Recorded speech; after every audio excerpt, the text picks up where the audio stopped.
kalau misalnya jiwanya sehat, tubuhnya biasanya akan mengikuti untuk sehat juga. Atau kondisi rohaninya, kalau kondisi rohani sehat, dan tubuhnya akan ikut sehat juga.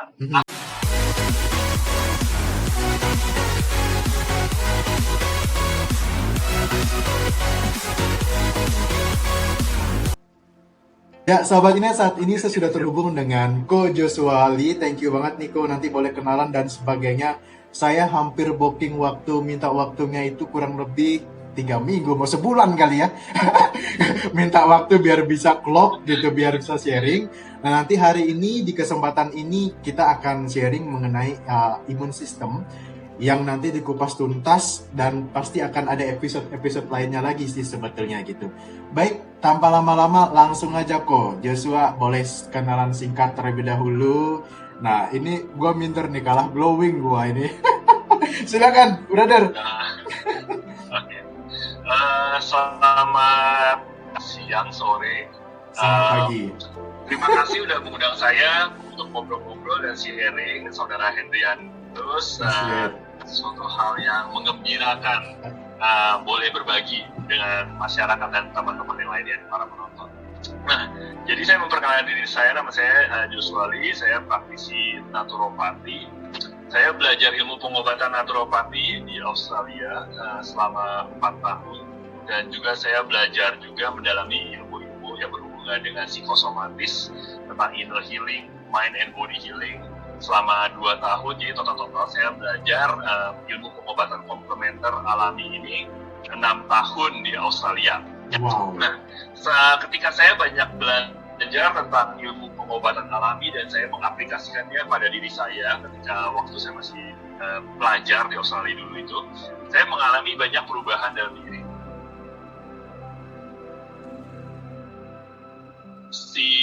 Alergi ya kita sebutnya. Itu tuh udah kayak makanan sehari-hari. Jadi setiap pagi tong sampah tuh masih penuh tisu, dan yang namanya minum obat-obatan kayak antihistamin atau obat pilek itu tuh udah kayak makanan sehari-hari juga, udah langganan. Nah, itu waktu masih kecil, nah terus kemudian pas di Australia saya mulai belajar naturopati, saya mencoba mengaplikasikan ilmu pengetahuan itu pada diri saya sendiri. Jadi saya mulai menghindari makanan-makanan tertentu yang berkontribusi terhadap alergi saya, yang allergens. Kemudian saya juga mulai mencoba untuk men-stop obat-obatan. Jadi mau coba kayak natural healing dulu deh. Jadi saya jaga makan, saya mulai rajin berolahraga, tidur saya cukupin, dan untuk membantu simptom-simptomnya saya bantu dengan herbal-herbalan. Setelah sekian lama, akhirnya tubuh saya menjadi normal. Akhirnya yang gejala-gejala yang setiap pagi harus terus meler-meler, bersin itu hilang. Tubuh jadi juga lebih fit, secara mental juga lebih cerah, lebih semangat, tubuh badan lebih enak.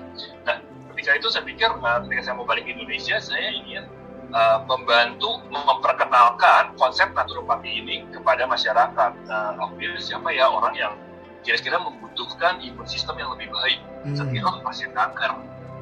Pasien kanker adalah orang-orang yang membutuhkan imun sistem yang menjadi lebih baik, ya, untuk membantu mengatasi gangguan kesehatan yang tersebut. Jadi saya pikir berarti orang cancer kayak bakal butuh nih informasi-informasi yang berhubungan dengan untuk improve, bagaimana meningkatkan imun sistem secara alami dan baik supaya badan kuat sehingga kesempatan mereka untuk sembuh jadi lebih tinggi. Nah, jadi saya juga mulai mendalami ilmu-ilmu pengobatan tentang cancer, topik-topik seminar-seminar yang berhubungan dengan cancer. Lalu saya pulang ke Indonesia dan mulai praktek, dan pulang ke Indonesia udah praktek 5 tahun di Jakarta. Jadi spesialisasi saya yang pada kasus-kasus yang sering temui adalah pasien kanker, autoimun, anak berkebutuhan khusus, psikosomatis, masalah fertilitas. Itu kasus-kasus yang sering saya temui di klinik sejauh ini. Wow. Jadi itu latar belakang saya belajar naturopati, dan bagaimana saya udah merasakan sendiri efeknya menjalankan pola hidup sehat secara alami itu bagus banget untuk imun sistem. Oke. Makanya sekarang hari ini saya senang bisa dapat kesempatan untuk berbagi. Iya, wow, luas banget ya ternyata ya, termasuk fertilitas juga termasuk, anak-anak dengan anak ABK, anak berkebutuhan khusus juga termasuk. Dan ini seharusnya makin banyak orang bisa tahu supaya ada namanya ya, usaha yang bisa lebih dilakukan lagi. Karena kan saya yakin banyak sekali masyarakat di luar sana yang ingin memperjuangkan kesehatan mereka, baik itu tadi imunitas mereka, mau berjuang dengan kanker mereka, atau anak-anak dengan orang-orang yang dengan masalah kehamilan dan sebagainya kayak gitu ya. Nah itu sangat mulia sekali bos gitu. Jadi jangan berhenti gitu. Saya sangat suka sekali dengan hal seperti ini gitu. Nah sebetulnya kalau imun sistem itu berarti dia tadi itu lebih ke, berarti kita beralih dengan kedokteran barat ya. Bergeser dulu dari kedokteran barat yang artinya obat-obat kimia itu digeser dulu. Ibaratnya seperti itu kan bos. Nah tadi kan sempat dijelaskan, oh saya harus dari pola makannya kah yang lebih benar, dan ada herbalnya atau yang bagaimana. Boleh dijelaskan lebih ringkas lagi, lebih ringkas mulai dipahami bahwa sebetulnya di imun sistem itu apa aja, apa yang perlu kita lakukan. Gimana bos? Oke, jadi di konsep naturopati itu kita percaya bahwa manusia ketika kita masih hidup, kita punya suatu daya penyembuhan diri sendiri. Mungkin bagi orang Cina sebenarnya qi, di bahasa Inggrisnya sebenarnya life force, daya kehidupan, vital force. Dan tubuh kita ini kalau vital force-nya bagus, seimbang, harmoni, maka kita akan bisa menyembuhkan diri kita sendiri, kita akan lebih sehat. Nah, tapi kalau itu tidak seimbang, misalnya karena pola makan yang salah, karena stres yang berkepanjangan, yang kronis, atau mungkin pola makan yang tidak bagus, kurang nutrisi, kurang gizi, akibatnya kemampuan tubuh kita untuk meregulasi dirinya sendiri itu, untuk mencapai homeostasis itu terhambat. Nah, jadi seorang naturopat akan mencari tahu akar masalahnya, apa yang menyebabkan gangguan tersebut, disfungsi tersebut. Baru kita membantu mengatasinya dengan cara-cara yang alami. Bisa dengan pola makan yang diperbaiki, gaya hidupnya diperbaiki. Misalnya yang kurang berolahraga, kita sarankan berolahraga, bergerak. Kemudian juga kalau perlu bantuan suplemen, kalau perlu mungkin bantuan herbal juga, dan metode-metode inner healing yang lainnya yang mungkin bisa berguna gitu, untuk membantu supaya imun sistemnya itu menjadi sehat, menjadi optimal, sehingga penyakit itu tidak kondusif, sehingga kondisi kita tidak kondusif lagi bagi penyakit untuk eksis. Oke. Sehubungan dengan cancer, berarti kita tidak mengobati cancernya secara langsung. Jadi paradigmanya mungkin sedikit berbeda di sini. Kalau medis kan bisa lebih menyerang penyakitnya. Iya. Tapi kalau kita memberi treatment kepada manusianya, sehingga tubuhnya, pikirannya, kondisinya sehat optimal, penyakit itu tidak eksis lagi, tidak kondusif bagi penyakit itu eksis di tubuh tersebut. Dan naturopati itu meskipun dia natural, kita bisa menggunakan pendekatan pengobatan naturopati ini secara alternatif, yaitu misalnya hanya menggunakan cara alami, atau boleh juga diintegrasikan dengan medis. Jadi kita sebutnya jadi complementary medicine. Jadi naturopati itu nggak melulu harus secara alternatif. Kalau alternatif kan artinya kita menggunakan metode A dan kita tidak mau menggunakan metode B misalnya. Nah, kalau di naturopati itu kita complementary medicine. Jadi kalau mau digunakan sebagai alternatif boleh, tapi mau diintegrasikan pun bagus juga. Dan kadang-kadang ada kasus-kasus, khususnya kasus yang kompleks seperti cancer itu, kadang-kadang perlu loh pendekatan komplementer itu, saling melengkapi. Cancer itu penyakit yang kompleks. Kalau dari pengalaman saya lihat orang itu beda-beda. Ada orang yang dia pakai medis saja sembuh, ada. Tapi ada juga orang yang pakai medis dia nggak sembuh, terus dia setelah itu dia beralih menggunakan pendekatan natural, dia akhirnya sembuh. Gitu. Tapi ada juga kasus-kasus di mana orang harus mengkombinasikan keduanya. Mereka menggunakan pendekatan medis, tapi mereka disupport juga secara natural, baru akhirnya sembuh. Gitu. Jadi kalau menurut pengamatan saya, kita tuh tidak boleh fanatik hanya kepada satu pendekatan. Seolah-olah misalnya nih, karena saya seorang naturopat, seolah-olah semua yang berhubungan medis nggak boleh, obat-obatan nggak boleh, hanya boleh herbal doang, hanya nutrisi doang, nggak boleh. Jadi pendekatannya kita harus melepaskan pendekatan yang sifatnya ekstremis atau fanatik. Kita harus terbuka terhadap segala cara bagaimana bisa menyembuhkan si pasien. Yang paling penting ada yang terakhir adalah bagaimana pasien kita bisa terlepas apapun caranya. Oke, jadi tetap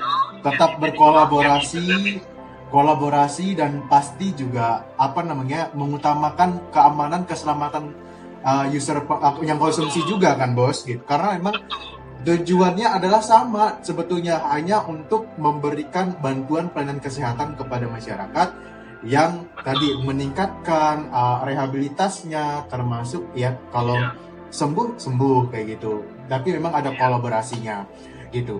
Nah, menarik sekali sebetulnya. Kadang kan orang kita itu yang tadi pola pikir, bahkan ada tadi sekilas kalau nggak salah disebut ada main body ya. Body healing. Iya, main body healingnya itu kalau dibilang apa sih, kayaknya sepele banget itu, kayaknya nggak percaya gitu. Jangankan yang bentuknya terapi seperti itu, herbalnya aja belum tentu orang bisa percaya seperti itu.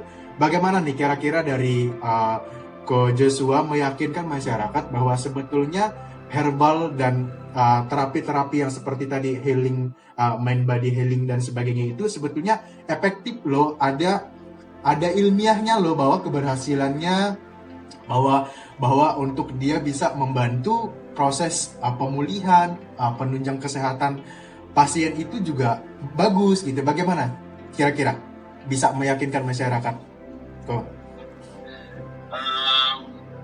Karena manusia itu sebenarnya terdiri dari tubuh, jiwa, dan roh. Ya, kalau misalnya karena manusia itu adalah makhluk yang kompleks dan terdiri dari tubuh, jiwa, dan roh itu tidak cukup kalau kita hanya fokus di tubuhnya saja, seolah-olah itu adalah barang yang mekanis, yang hanya perlu diperbaiki secara mekanis. Misalnya apakah dengan operasi atau pemberian obat-obatan dan sebagainya. Tapi kita jangan melupakan aspek kejiwaannya dia dan kerohaniannya dia. Karena kalau misalnya jiwanya sehat, tubuhnya biasanya akan mengikuti untuk sehat juga. Atau kondisi rohaninya, kalau kondisi rohani sehat, tubuhnya akan ikut sehat juga. Atau minimal ketika kondisi kerohanian dan kondisi mental emosionalnya baik dan sehat, minimal itu akan membantu si pasien untuk melewati masa-masa sulit ketika tubuhnya sedang sakit. Ya, karena memang ada penelitian-penelitian yang mengatakan demikian.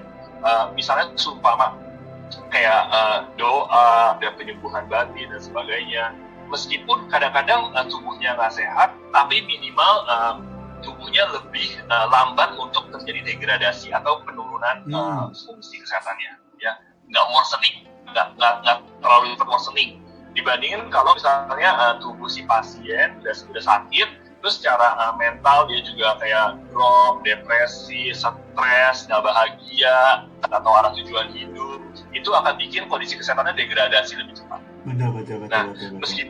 Jadi hal-hal seperti ini tentang bagaimana pikiran yang stres bisa pengaruh ke tubuh, itu tuh aku rasa masyarakat sebenarnya sih udah merasakan, udah tahu lah ada kayak gitu, cuma mungkin orang butuh pembuktian aja.